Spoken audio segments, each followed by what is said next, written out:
په وجه باندې تاسو ګوره ګناه کړې ده او تاسو د ګناه د وجه نه الله رب العالمین پر مدینه منوره باندې ګوره زلزلہ راوسته خدای و خبره ده تکون د مدینه والا ګوره خبر شي دا واوري والله لئن عادت لاخرجن من بين ازهركم خبر شي اې د مدینه والا وکدنن بعد په دې علاقه باندې زلزلہ راغله او دا زلزلہ ګوره بیا واپس شو قسم په الله چې ګوره تاسو من نوزمه وجداد كم زبنه چې الله رب العالمین زلزلہ راولي كم زبنه چې الله رب العالمین عذاب راولي التخام خداسي ګناه غشوي چې رب العالمین په هغه باندې خپه شوی نو ځکه الله رب العالمین په علاقه باندې سیلاب راولي الله رب العالمین په علاقه باندې طوفان راولي الله رب العالمین په علاقه باندې هغه زلزلہ راولي الله خپه شوی ځکه دا کار هغه کوي مؤمنانو عمر رضی الله عنه تعالی خبر هغه وکړه او به فرمایل وی هذه الزلزله بتقصير اهل المدينه وإذا زلزلة راغلي ده وإذا د مدینه والاو تقصير د وجه راغلي ده اے د مدینه خلکو تاسو ګناهونه کړی دي ځکه الله رب العالمین نن په موږ باندې دغه زلزلہ راوسته دا زلزلہ الله رب العالمین د شړ نه راولي دا ګناهونه په وجه باندې راولي او به فرمایل ووجود المعاصي اے خلکو مدینه منوره کې چې خلکو نه ګناهونه صادر شوی دي ګناهونه کړی دي دا غي بوی موجود ده ځکه الله رب العالمین هغه زلزلہ راوسته بار بار دې خلکو ته دا خبره وکړه چې ګوره زلزلہ چې راځي دا د ګناهونو د وجه نه راځي نو په خشیه عمر رضی الله عنه هغه ویل ده او پته وته ولګېده که چېرته زه د خلکو ته تهدید ورنه کما او د خلکو ته سخت خبره ونه کما نو سبا لکه عذاب راغی نو عذاب چې دا عامي په دې کې ټول خلک د مخې سره هغه تباه کېږي کاغه نیکانې او کاغه بداني زمونږ استاد د ګناهونو د وجه نه اے مؤمنانو والله العظیم معصوم ماشومان سیلابونه یوړه زمونږ استاد د ګناهونو د وجه نه بې ګناه ماشومان چې کوم دی په کورونو کې د خاورو لاندې شو دا زمونږ استاد د ګناهونو وجه ده بل هیڅ وجه نشته قرآن کریم کې رب العالمین فرمایلی دي الله فرمایي فلولا اذ جاءهم بأسنا تضرعوا الله فرمایي ولنا کله چې د خلکو ته زمونږ عذاب هغه راغی د خلکو عاجزي ولې نه کوله رب العالمین ته رب العالمین ته توبه ولې نیستله د خلکو خو الله فرمایي ولكن قست قلوبهم وزينا لهم الشيطان ما كانوا يعملون الله فرمایي د خلکو د زړه چې دا کلک دی کلک د کوم سړي زړه چې کلک یې هغه الله رب العالمین ته توبه نه وباسي هغه د الله رب العالمین نه یریږي او شیطان ته هغه عملونه ډولې کړي دي چې کوم دوی کوي بد عملونه ګناه کوي او نیکی ورته وایي ګناه کوي او رب العالمین ته توبه نه وباسي خو په جرأت سره دا کار کوي دا خلک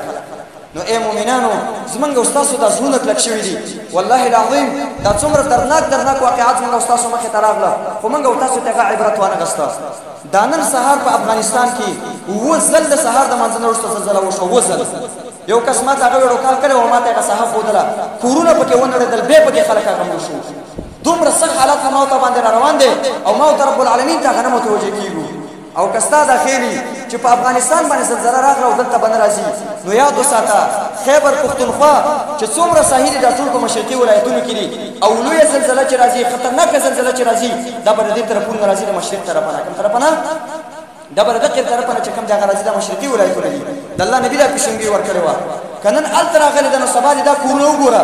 که الله ته دې توبه وینیسته سبا دې دا بلډینګونه اوار وګوره لاندې د سیند غاړې ته اوار به پراته اوار رب العالمین ته باید موږ او تاسې متوجه شو رب العالمین ته هغه توبه وباسو د وجه نه شیخ الاسلام ابن تیمیه رحمت الله تعالی علیه فرمایلی دي وبخصوص الزلازل و د دې زلزلې په راتلو کې څه خصوصیتونه دي چې باید موږ او تاسې هغې ته وګورو او د هغې نه موږ او تاسو عبرت واخلو الله چې کومه زلزله په موږ او تاسو باندې راولي نو په دې کې څه خصوصیات دي څه حکمتونه پکې دي څه فواید پکې دي د ټولو نه اولنۍ پیدا د زلزلې په راتلو کې هغه دا ده فإن في وقوعها بيان قدرة الله عز وجل وعظمته د دې زلزلې پر راتلو کې د رب العالمین د قدرت بیان دی په دې کې رب العالمین د ټولو خلقو د خپل قدرت ښیي رب العالمین ته د خپل عظمت ورښیي چې ای خلقو تاسو زما بندګانی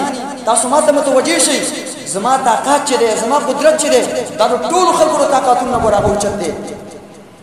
د هېچا طاقت رب العالمین طاقت ته هغه نه رسېږي موږ او تاسې به هم په دنیا کې د خلکو نه هغه متاثره کېږو الله رب العالمین ته هغه توبه نه وباسو ای مسلمانانو دا زلزلې چې الله رب العالمین راولي د دې اصلي وجه همدا ده ما ورته الله خپل قدرت ښیي ما ورته الله په دې کې خپل طاقت ښیي ای مؤمنانو رب العالمین ته متوجه شئ او توبه وباسئ نارینه او زنانه او دویم نمبر کې وضعف العباد وعجزهم په دې زلزلې کې الله رب العالمین د خپل بندگانو ته خپل کمزوري ورپکوته کوي چې تاسو ډېر کمزوري تاسو عاجز یې زما په مقابل کې ما ته متوجه شئ د چا په خبرو باندې مو دوکه کیږئ د چا په بدمعشۍ باندې د چا په تقاتلو باندې مو دوکه کیږئ د چا نه مو متاثره کیږئ زما د دې عظیم طاقت نه تاسو متاثره شئ خو افسوس دار مؤمنانو موږ او تاسو په داسې زمانه کې چې کوم د وجود لرو چې یو فتنه نه کړي چې موږ په بیان وکړو موږ په خبرو وکړو مختلفې فتنې په دنیا باندې راغلي دي مخکې ما په دې باندې خطبه ورکړې چې فتنه الالحاد د الحاد فتنه ملحدین چې کوم عذاب راشي کنه ملحدین وای دا یو مصنوعي عذاب د رب العالمین طرفه نه راغلی هغه ته نور سما د خلق رب العالمین نه غنی دي نو راځي چې موږ او تاسو په دې کې خپل الله تعالی متوجي شو موږ کمزوري الله رب العالمین ته توبه وباسو او دریم نمبر کې د زلزلې پر اتلو کې پیدا ده و اهلاك الظالمین بذنوبهم وعصيانهم په دې زلزلې راتلو کې د ظالمانو لپاره هلاکت دی په سبب د ګناهونو د دوی په سبب د نافرمانی د دوی چې د رب العالمین نافرمانی کړی ده دغه ظالمان الله رب العالمین هلاکي ظالمانو ته خپل ظلم ورپکوته کوي چې تا پرون هغه ظلم کړو نن سره ظلم انجام چې کوم دی هغه دا شو وتخويف المؤمنين وتذكيرهم او په دې کې الله رب العالمین د مؤمنانو ته یو تخويف ورکوي او تورکي یو تذکیر ورکوي چې مؤمنانو ماته متوجه شي توبه وباسي او دا د دې لپاره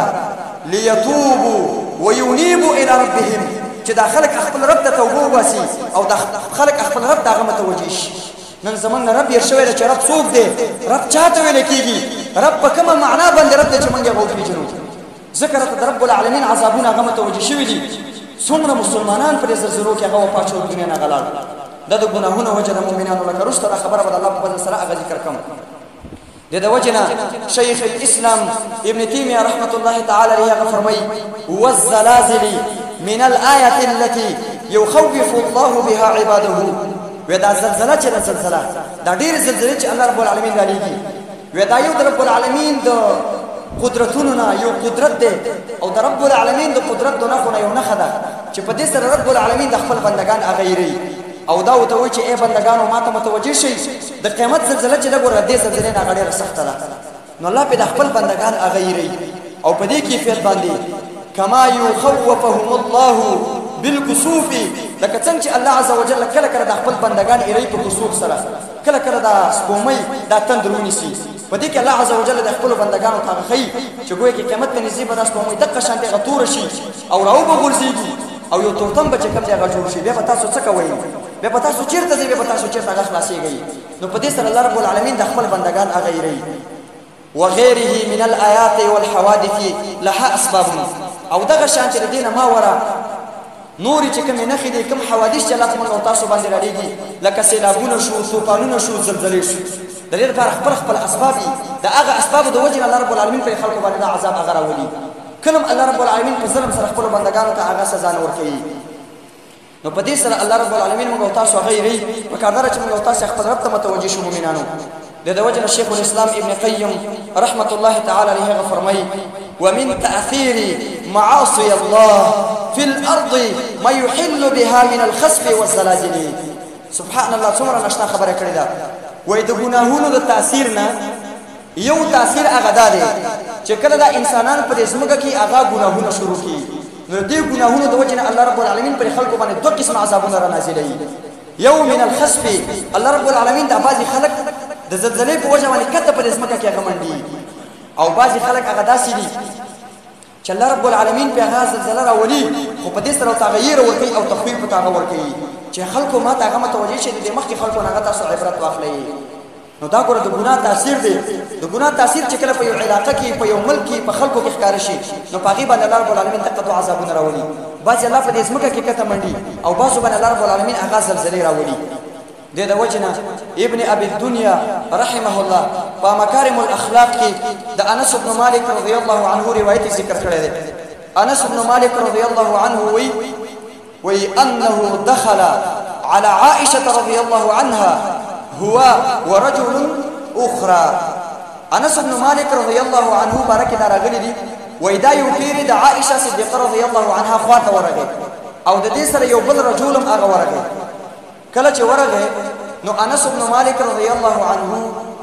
د عائشه صدیقه رضی الله عنها نه تاسو کو او دا یو تویل چې یا ام المؤمنین اے د مؤمنانو مور ما ته تلک شانتي خبر اغراکا حدثنا